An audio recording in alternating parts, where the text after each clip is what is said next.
Hello, BookTube, it's Amy, and I'm back with a second reading from A Garden Diary by Emily Lawless, published in 1901.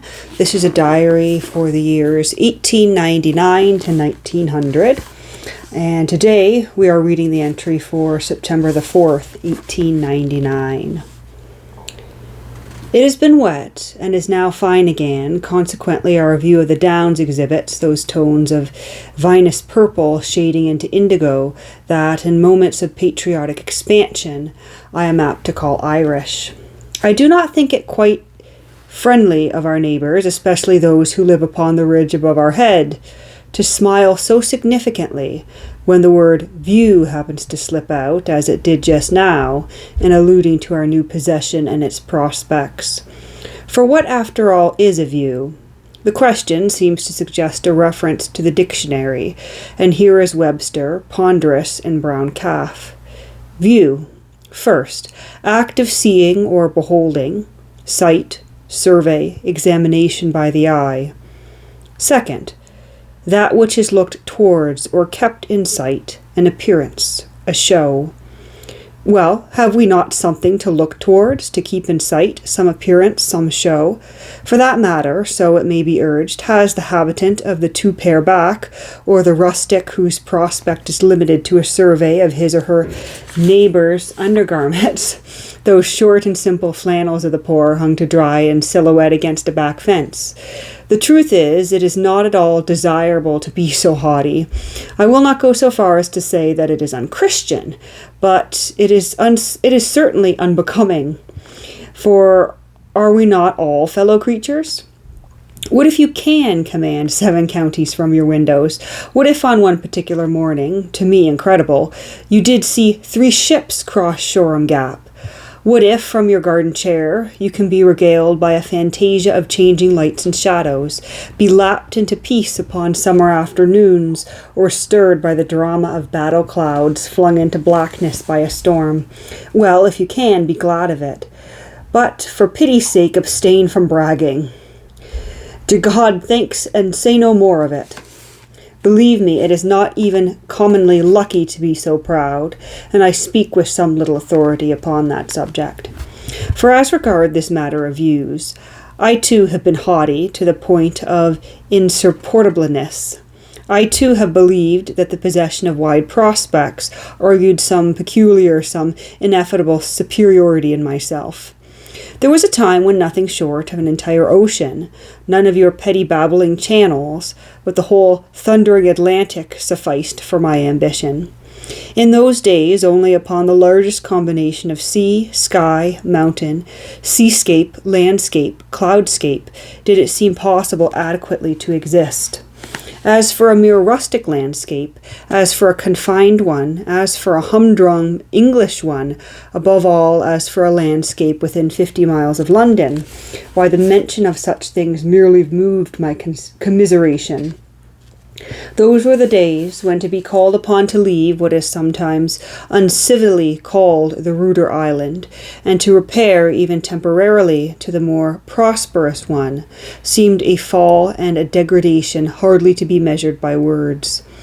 When the contraction of the horizon seemed like a contraction of all life, and of all that made life worth having, when the remembrance that one would have to wake in the morning with no dim blue line to greet one appeared to a patriotic, a self-respecting being to be a wrong and an indignity hardly to be endured without revolt. Such an attitude is, I now hold, unbecoming in mere mortals, and like other vaulting ambitions, is apt to precede a fall. The man who starts in life determined to be either Caesar or nothing frequently fails to become Caesar, whereas with regard to the other alternative, the gods are quite capable of taking him at his word. Happily, life is for most of us a liberal education, and the narrowing of the horizon comes to be endured with a philosophy born of other and more serious deprivations. It may even be open to question whether any man or woman ever yet was made the better by the possession of a noble view. That he or she ought to have been made so is quite true, but as a matter of fact, have they? We are molded out of exceedingly stubborn stuff, and are not often ennobled.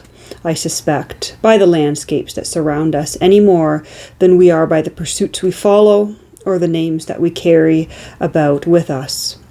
Furthermore, the essentials of all landscapes show a considerable similarity. Much the same sort of clouds and sunshine, much the same sort of nights and days, much the same sort of summers and winters, visit alike the tamest and the wildest of them.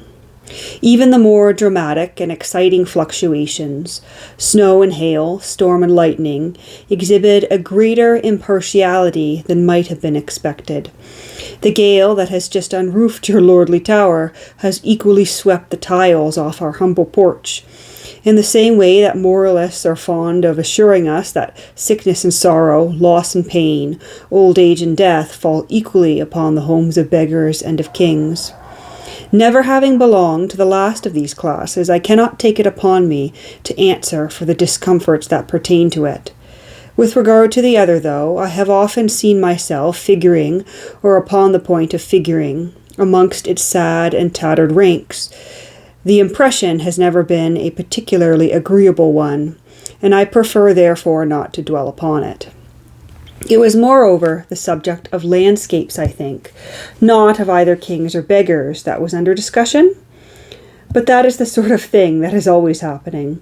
Of all the unsatisfactory stock to keep, ideas are in my experience the most unsatisfactory. Equally, whether they are winged or entirely wingless ones. As for a diary, which, to be of the slightest use, ought to act as a kind of crowboy or goose girl, to them and keep them in order, on the contrary, it seems merely to follow their waddlings and gyrations with the most foolish and unnecessary submissiveness. The result is that one starts intending to fill a page with one subject, and before one has got very far, one discovers that in reality one is filling it up with quite another. And that is the end of that entry. And I quite like where we started off this discussion of views and landscapes. For me, it's always been quite important to embrace the beauty in whatever view I happen to find out my window, wherever I'm living. And, whether it be a town or a city, whether my neighborhood have water or no water, whether there be gardens or no gardens. I think you can find a view almost anywhere. And then I have to admit I got a little bit confused as to where these ganders were waddling at the end of this. I guess, perhaps it doesn't matter. Your station in life, you can always find that view that you're looking for. But we'll leave it at that for today. And the next entry will be for September the 6th, 1899.